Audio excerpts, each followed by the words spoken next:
كنا مكملين معاكم في اتش ار اكسبو الدوره 16 مكملين مع ضيوفنا بطبيعه الحال وباش نمشيو تو سويت مع السيد Arif Saloro, vice-président Fédération mondiale des ressources humaines. Bonjour et bienvenue parmi nous ici en Tunisie. Bonjour et merci. Merci. Alors, merci d'avoir accepté l'invitation. On va parler un peu en français. Je vais essayer de traduire justement. Donc, Monsieur Arif, bonjour et bienvenue parmi nous ici en Tunisie. Votre participation justement au salon HR Expo dans sa 16e édition. Tout à l'heure, je parlais avec mon invité précédent de l'importance de la formation et de la certification. Justement, vous, demain, vous allez intervenir sur un panel et vous allez parler de digitalisation de la formation aujourd'hui et l'importance que ça va justement avoir par rapport aux entreprises et avec les ressources humaines et les recrutements justement au sein des entreprises. Si on veut justement mettre un peu l'accent sur la digitalisation des formations, est-ce que c'est un facteur qui a été accélérateur, la Covid et tout ce qu'on a vécu dernièrement, ou bien c'est quelque chose qui prend son train? Vous avez déjà répondu à la question. Vous avez déjà répondu. Oui, c'est la COVID. Le COVID. Voilà. Le COVID, oui. En fin de compte, on peut dire aujourd'hui la Covid a eu gros dos. Ah. Il a eu gros dos, on a mis tout sur la Covid. Mais c'est vrai pour la digitalisation, c'est la Covid qui a poussé. Et je crois que l'être humain, sa plus grande capacité, c'est l'adaptation. Si elle ne peut pas s'adapter, elle va disparaître. Donc la Covid a démontré ça. Il a démontré que la faculté d'adaptation.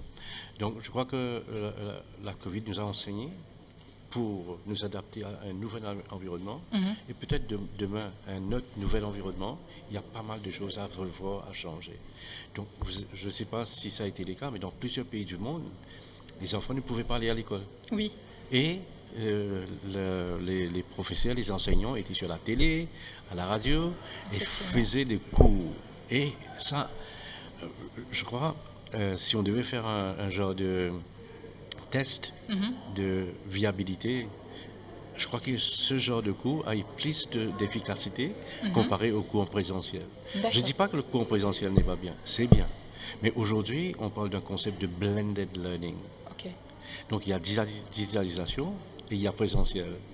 Même dans le monde du travail, on parle de l'hybride. C'est quoi l'hybride? Là maintenant, c'est la tendance. Oui.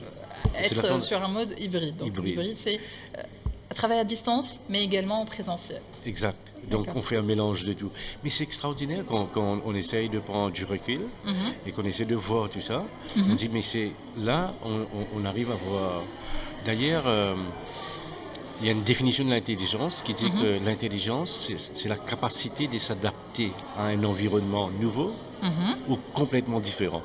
D'accord. Et donc l'être humain, là, a démontré sa capacité d'adapter. Je vais essayer de traduire justement rapidement. اليوم يقول monsieur سالورو انه الانسان بطبعه لازم يتاقلم مع المحيط نتاعو، يتاقلم مع كل ما عنده علاقه بالمحيط، وخاصه كما شفنا واللي عشناه بعد الكوفيد يخلي انه يلزمنا نشوفوا حلول. الحلول كانت هي الرقمنه، الديجيتاليزاسيون كانت ما بين الحلول المطروحه، وشفنا اليوم الامباكت نتاعها حتى بعد الكوفيد.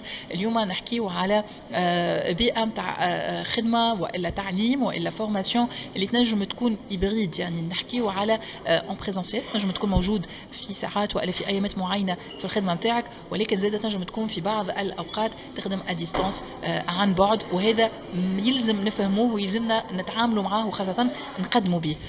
Sinon, monsieur Arif Saloro, justement, mis à part la digitalisation de la formation et cette ouverture justement qu'on a pu avoir juste après la Covid et durant la Covid, et que plusieurs entreprises essayent d'instaurer le travail à distance, le travail hybride, tout cela, vous allez également intervenir sur un panel qui est assez important, c'est à mon sens, qui est leadership et gouvernance. Et on sait très très bien que la gouvernance au sein d'une entreprise, au sein d'une société justement, il faut que ce soit bien gouverné. Et la bonne gouvernance, pour bien la faire, il faut avoir du leadership. Donc ça, c'est le combo, on va dire, idéal. Quelles sont les clés ou bien les top priorités pour être efficace en leadership et en gouvernance? Nous n'avons qu'à partir sur allons dire la définition. Leadership is doing the right things. Yes, Le leadership, c'est faire les bonnes choses. effectivement. Governance is doing the things right. Right. Et il faut les faire correctement, Correctement. et bien. Donc, ça va, ils vont de pair.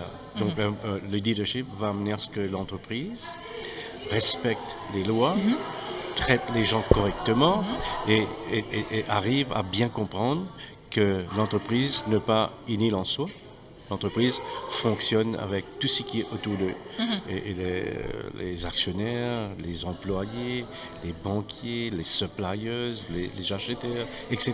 Donc, C'est un écosystème. un écosystème. Dans cet écosystème, ce n'est que la gouvernance, la bonne gouvernance, qui va assurer sa pérennité.